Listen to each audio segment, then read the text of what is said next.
سوال یہ ہے کہ میت کی طرف سے قربانی کرنا جائز ہے یا نہیں؟ اگر کرنا جائز ہے تو پھر اس کی کیا صورت ہے؟ فی نفسی بات یہ ہے کہ میت کی طرف سے قربانی کرنا جائز ہے، البتہ یہ ہے اگر کوئی ایک بکرا کرتا ہے اپنے والدین قریبین کی طرف سے کسی ایک کی طرف سے تو جائز ہے۔ اگر حصہ رکھتا ہے بڑے جانور میں جس میں 7 حصے ہوتے ہیں، کوئی ایک حصہ اپنے میت کے رکھتا ہے تو یہ بھی جائز۔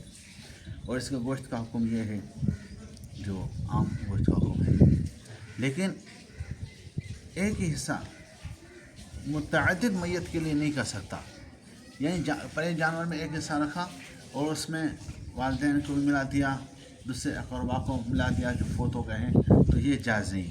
ایک حصہ ایک ہی میت کی طرف سے ہوگا، ایک سے زائد میت اس میں جو ہے شمار نہیں ہوں گے۔ لیکن یہ بات سمجھے، اگر میت نے وصیت کی ہے کہ میری طرف سے قربانی کرو، میری مال سے قربانی کرو، تو پھر اس کی یہ دوسری صورت ہے۔ پھر یہ ہے پہلی صورت میں نے آپ کو سمجھا کہ اپنی طرف سے کرتا ہے، اس کی گوشت کا حکم کیا ہے، جیسے عام گوشت کا حکم ہے ویسے اس کا۔ لیکن اگر میت نے کہا وصیت کی کہ میرے مال سے قربانی کرو، تو پھر وہ یہ ہے پھر اس میں قربانی کرنا واجب ہے، اور اس کے گوشت کا حکم یہ ہے کہ پورے کا پورا گوشت جو ہے وہ غرباء میں تقسیم کرنا لازمی ہے۔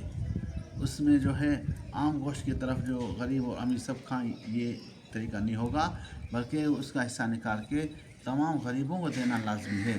اس میں کوئی بھی صاحب نصاب کو نہیں دیا جائے گا۔ اگر کسی صاحب نصاب کو دیا جائے تو اتنا گوشت یا اس کی قیمت کو پھر صدقہ کرنا پڑے گا۔ بات سمجھ میں آئی بات؟